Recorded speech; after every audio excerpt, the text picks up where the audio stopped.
तो जय हिंद मेरे प्यारे साथियों। दोस्तों, भारतीय डाक विभाग यानी कि इंडिया पोस्ट ऑफिस जीडीएस के रिगार्डिंग में यहां पर दो बहुत बड़ी अपडेट सामने निकल करके आ रही है, जो कि मैं आपको आज के इस वीडियो में बताने वाला हूं। देखिए, अभी रिसेंटली में हुआ क्या है कि ऑल इंडिया ग्रामीण डाक सेवक यूनियन ने डाक महानिर्देशक को यहां पर दो लेटर लिखे हैं। दो लेटर में से पहले लेटर की अगर मैं बात करूंगा, जिसमें कि जीडीएस एम्प्लॉय के टीआरसीए जिसे हम लोग सैलरी बोलते हैं, उसमें वृद्धि करने को लेकर के लिखा गया है, यानी कि उनके जो टीआरसीए हैं उनका पुनः निर्धारण करने के लिए यहां पर पहला लेटर लिखा गया है। और दूसरे लेटर की अगर मैं बात करूंगा तो ट्रांसफर पोर्टल खोलने के संबंध में यहां पर दूसरा लेटर लिखा गया है, जो कि डाक महानिर्देशक को लिखा गया। और जो दोनों के दोनों लेटर है ना, वो 23 अप्रैल 2024 के दिन जो है लिखा गया है। यहां पर मैंने स्क्रीनशॉट लगा दिया है नोटिफिकेशन का, इसे आप सभी लोग अच्छी तरीके से देख सकते हो, रीड कर सकते हो। और डिटेल से अगर आपको पढ़ना हो तो आप चले जाइएगा मेरे टेलीग्राम चैनल पर। टेलीग्राम चैनल का लिंक मैंने वीडियो के डिस्क्रिप्शन में ऑलरेडी डाल रखा है, वहां पर मैं इस नोटिफिकेशन को डाल दूंगा, वहां पर जाकर के आप लोग अच्छी तरीके से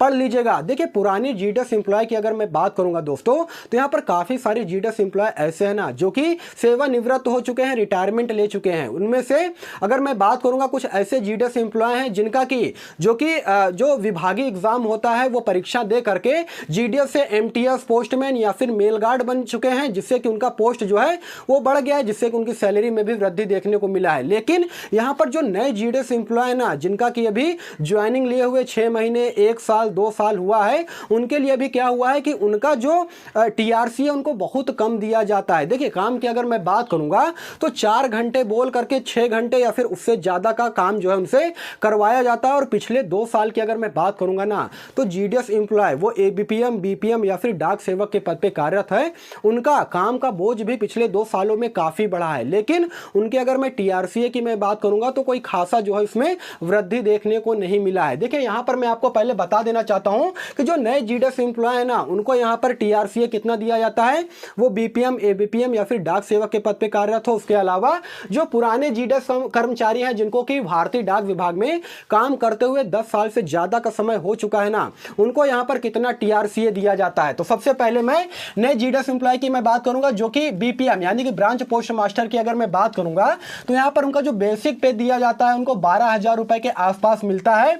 और डियरनेस अलाउंस, जैसे हम लोग महंगाई भत्ता बोलते हैं, तो बेसिक पे का 50% यानी कि 12,000 का 50% निकालोगे तो 6,000 निकल करके आएगा, जो कि लेवल 2 के हिसाब से ये टीआरसीए इनको दिया जाता है, जो कि नए जीडीएस एम्प्लॉय हैं। उसके अलावा ऑफिस अलाउंसेस की अगर मैं बात करूंगा दोस्तों, तो 250 रुपए यहां पर दिया जाता है। और कुछ डिटेक्शन होता है, डिटेक्शन के रूप में यहां पर 50 रुपए कटौती की जाती है एक ब्रांच पोस्ट मास्टर के सैलरी से। अगर टोटल टीआरसीए की अगर मैं बात करूंगा दोस्तों, तो इसे अगर आप काउंट करोगे तो ये निकल करके आएगा 18,200 रुपए। यानी कि एक ब्रांच पोस्ट मास्टर की जो यहां पर टीआरसीए है ना, वो 18,000 के आसपास जो है उनको दिया जाता है। और ये डिपेंड करता है कि कौन सा जीडीएस एम्प्लॉय किस लोकेशन पे काम करता है। देखिए, जैसे कि साउथ इंडिया की अगर मैं बात करूंगा, जिसमें कि तेलंगाना, आंध्र प्रदेश, तमिलनाडु वगैरह आते हैं, कर्नाटक आता है, वहां पर जीडीएस एम्प्लॉय को थोड़ा सा ज्यादा बेसिक पे दिया जाता है, यानी कि टीआरसीए दिया जाता है, ठीक है ना। लेकिन वहीं पर अगर मैं बात करूंगा नॉर्थ ईस्ट की, जिसमें कि असम हो गया, उसके अलावा अपने उत्तर प्रदेश की मैं बात कर लेता हूं, बिहार की बात कर लेता हूं, तो वहां पर एक जीडीएस एम्प्लॉय की सैलरी जो है बहुत ज्यादा नहीं है, करीब करीब उनको 16,000 या 17,000 रुपए के आसपास जो है उनको टीआरसीए दिया जाता है। मैं बीपीएम कर्मचारी की मैं बात कर रहा हूं। वहीं पे अगर मैं बात करूंगा एबीपीएम यानी कि असिस्टेंट ब्रांच पोस्ट मास्टर और डाक सेवक के कर्मचारी की, तो दोस्तों यहां पर देखिए उनका टीआरसीए और बेसिक पे मैंने बता रखा है। उनको बेसिक पे के रूप में 10,000 रुपए दिया जाता है, 5,000 रुपए डीए जिसे हम लोग महंगाई भत्ता बोलते हैं, और 180 रुपए उनको दिया जाता है। यानी कि इन सबको अगर आप काउंट करोगे तो ये निकल करके आएगा 15,180 रुपए। एक एबीपीएम और डाक सेवक के कर्मचारी को इतना रुपए यहां पर दिया जाता है, करीब करीब 15,000 के आसपास।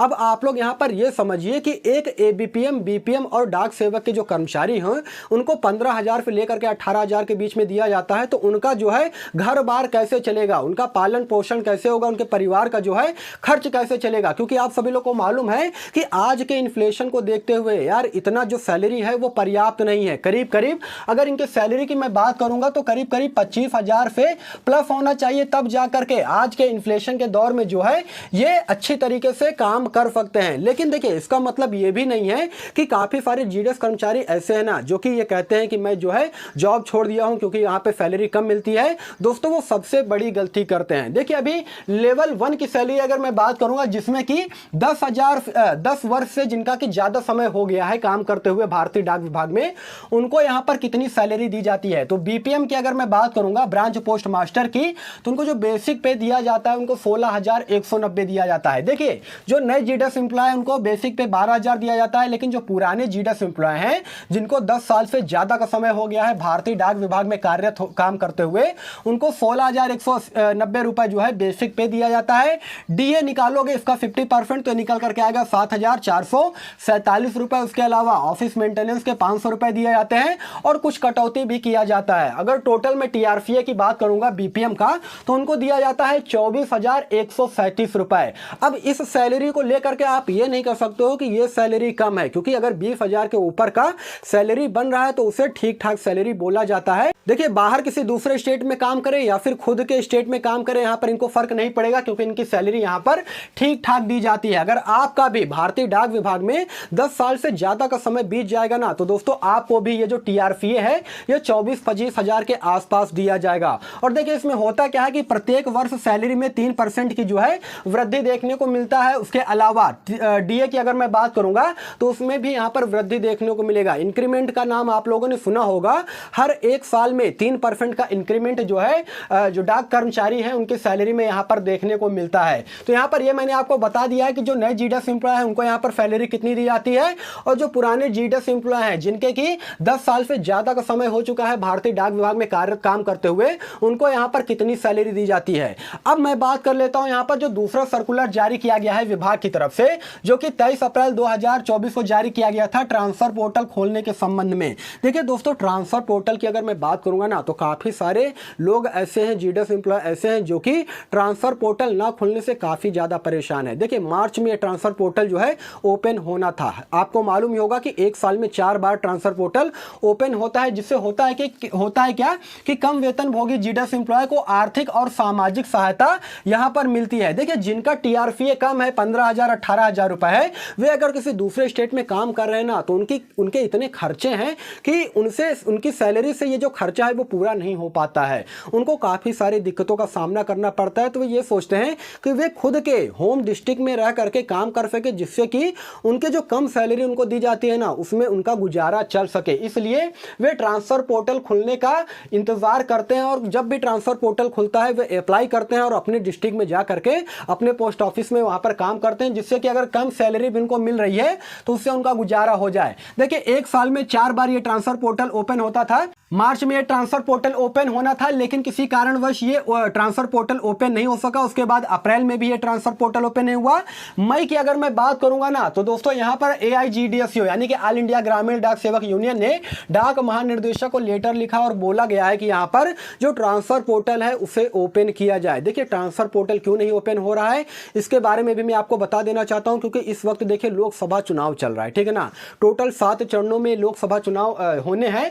19 अप्रैल से लेकर के 1 जून तक ये लोकसभा चुनाव का पूरा प्रोसेस चलेगा, और यही वजह है दोस्तों कि ट्रांसफर पोर्टल ओपन नहीं किया गया है। देखिए नई भर्ती को लेकर के भी यहां पर बताया जा रहा था कि नई भर्ती जो है मार्च तक या फिर अप्रैल के महीने में आ जाएगी, लेकिन अभी तक जारी नहीं किया गया है। क्यों नहीं जारी किया गया है? क्योंकि बीच में लोकसभा चुनाव जो है ये बहुत बड़ा रोड़ा बन रहा है, ठीक है ना। यही वजह है भारतीय डाक विभाग में किसी प्रकार की ना ही कोई भर्ती आई है और ना ही ये जो ट्रांसफर पोर्टल है वो ओपन हुआ है। देखिए लेटर तो यहां पर लिख दिया गया है डाक महानिर्देशक को, लेकिन इसके रिगार्डिंग में किसी प्रकार का कोई भी अपडेट आता है तो आगे वीडियो के माध्यम से मैं आपको जानकारी यहां पर दूंगा, ठीक है ना। तो दोस्तों ये यहां पर 2 सर्कुलर जारी किया गया था, तो मुझे लगा कि एक वीडियो बना करके आपको जानकारी दे दिया जाए। दोनों के दोनों नोटिफिकेशन अगर आपको पढ़ना है तो आप चले जाइएगा मेरे टेलीग्राम चैनल पर। टेलीग्राम चैनल का लिंक मैंने वीडियो के डिस्क्रिप्शन पे ऑलरेडी डाल रखा है, वहां पर जा करके आप सभी लोग नोटिफिकेशन को पढ़ सकते हो। बाकी यही सारा सब कुछ जानकारी देना था। वीडियो अगर आपको इन्फॉर्मेटिव लगा हो तो वीडियो को लाइक कीजिएगा, चैनल को जरूर सब्सक्राइब कीजिएगा इसी प्रकार के गवर्नमेंट जॉब के मोर अपडेट के लिए। बाकी फिर मिलूंगा किसी नेक्स्ट वीडियो में, तब तक के लिए धन्यवाद।